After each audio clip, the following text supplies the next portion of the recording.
बिस्मिल्लाहिर्रहमानिर्रहीम। अस्सलाम वालेकुम। मैं हूं नौमान खान और आप देख रहे हैं पाक अफेयर्स। पाकिस्तान मुस्लिम लीग नून का सफाया।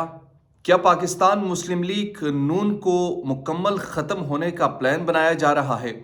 जनरल बाजवा और पाकिस्तान मुस्लिम लीग नून के माबेन कौन से खुफिया प्लान तय पा गए थे, जिसके इनकार में आज राना सनाउल्लाह को ये बयान देना पड़ा कि पाकिस्तान मुस्लिम लीग नून जनरल बाजवा के साथ किसी समझौते में शरीक नहीं थी।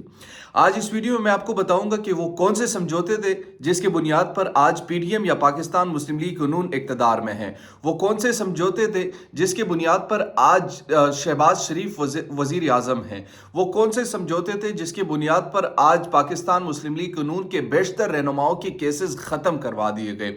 वो कौन से समझौते थे जिसकी बुनियाद पर मरियम नवाज को फुल प्ले ग्राउंड दे दिया गया और इमरान खान के हाथों को बांधकर उन्हें लाहौर तक कैदो बंद कर दिया गया। वो कौन से समझौते थे जिसके बुनियाद पर पाकिस्तान मुस्लिम लीग नून के तमाम गुनाह माफ करवा दिए गए और इसके बाद से इन्हें क्लीन चिट दे दिया गया। ये सब समझौते आज की इस वीडियो में डिस्कस करेंगे, लेकिन उससे कबल मेरी आपसे दरखास्त है कि अगर अभी तक आपने हमारे चैनल को सब्सक्राइब नहीं किया तो काइंडली सब्सक्राइब कीजिए, बेल आइकन को प्रेस कीजिए ताकि नई आने वाली और लेटेस्ट अपडेट से आप बाखबर रहें।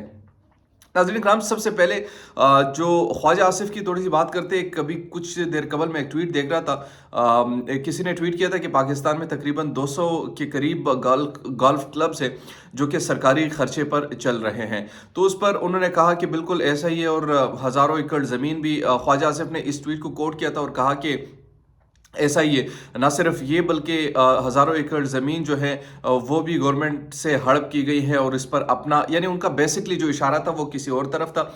तो लोगों ने वहाँ पर माँ दादी एक कर रहे हैं कि जनाब आप तो वज़ीर है और फिर वज़ीर दिफा है और गोल्फ क्लब किसके लिए बनाए जाते हैं, आपका तो इससे कंसर्न ही है सारा। तो आप भी अगर अवाम की तरह मातम ही करना है तो फिर अवाम इस ओहदे को छोड़कर अवाम के पास आइए। इस मातम का क्या फ़ायदा, इस वजारत का आपको क्या फ़ायदा? You are the representative of the public. अगर आप पब्लिक के लिए कुछ कर नहीं सकते तो फिर उतर जाइए। फिर मेरे और आप में फ़र्क क्या है?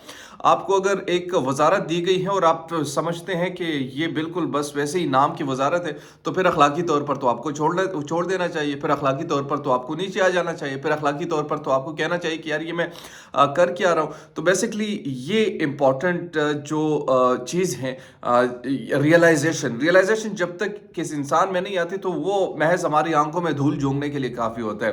बहरहाल जो हमारा मेन टॉपिक है, इस टॉपिक की तरफ आते हैं कि पाकिस्तान मुस्लिम लीग नून क्या वाकई किसी समझौते में शरीक थी या नहीं थी। देखिए, इस वक्त जो इक़्तिदार में पीडीएम मौजूद है या पाकिस्तान मुस्लिम लीग कानून मौजूद है, दो चीज़ें बड़े वाज़ेह तौर पर आप अपने पास रखिएगा।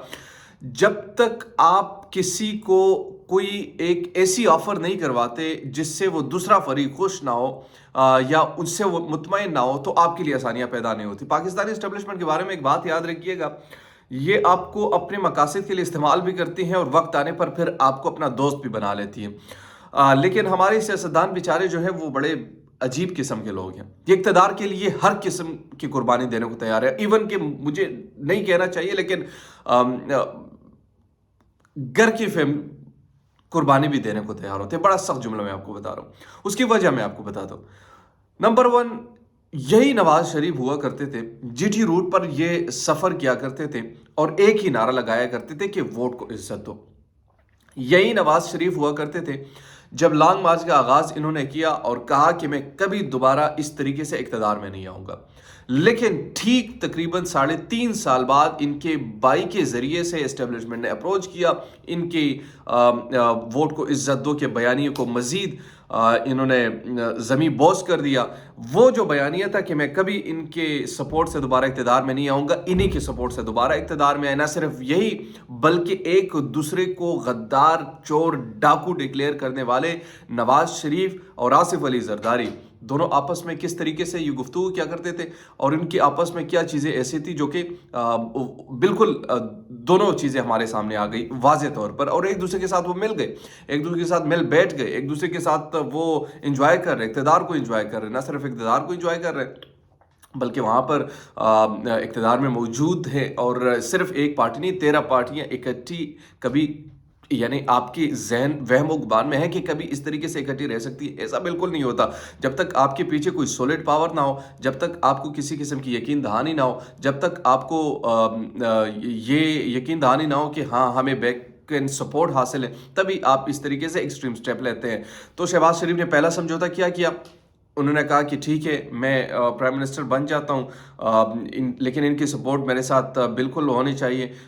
دوسری طرف یہ مطالبہ کیا گیا ہوگا کہ نواز شریف کو نیلسن منڈیلے کی طرح واپس لے کر آیا جائے گا۔ تیسرا مطالبہ یہ کیا ہوگا کہ جناب محترم مریم نواز اور دیگر کے کیسز ختم کروائے جائیں گے۔ چوتھا مطالبہ یہ کیا ہوگا کہ جناب ہمیں عمران خان کو باندھنا ہوگا اور ہمیں فل چھوٹ جو دینی ہوگی اور ہم پھر انتخابات میں آگے جائیں گے۔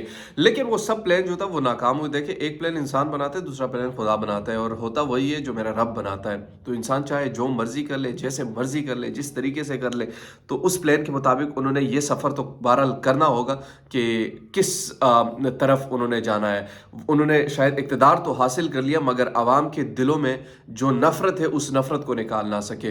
یہ شاید اقتدار کی کرسی تک پہنچ چکے ہیں، مگر کیا آپ آج دل پر ہاتھ رکھیے، جو دیکھنے والے ہیں ان سے میں پوچھ رہا ہوں کہ کیا آپ پاکستان مسلم لیگ نون کی کہیں پر بھی آپ نے ان کے سپورٹر ایسے بڑی تعداد میں دیکھے ہیں؟ جو دیکھے بھی ہوں وہ بھی اب پریشان ہے کہ آخر یار اقتدار میں آئے کیوں تھے، کیونکہ انہوں نے تو مہنگائی ختم کرنی تھی۔ مجھے یاد ہے کہ جب پاکستان تحریک انصاف کی حکومت تھی تو اس حکومت میں پیٹرول ایون 150 یا 175 یہاں تک جب پہنچ جاتی تھی تو محترم جناب مولانا فضل الرحمان اور دیگر ٹبر جو ان کا تھا پورا پی ڈی ایم کا، وہ سارے اسلام آباد پہنچ چکے ہوتے۔ ان کا مہنگائی سے کوئی غرض نہیں تھا، کرسی ان کو دے دو، اور خاص طور پر مولانا فضل الرحمان کو، یعنی وہ شخصیت جو مہنگائی کے نام پر کس قسم کی آپ مارچ کیا کرتے تھے، اسلام آباد کو آپ نے اجیرن بنا کے رکھا ہوا تھا۔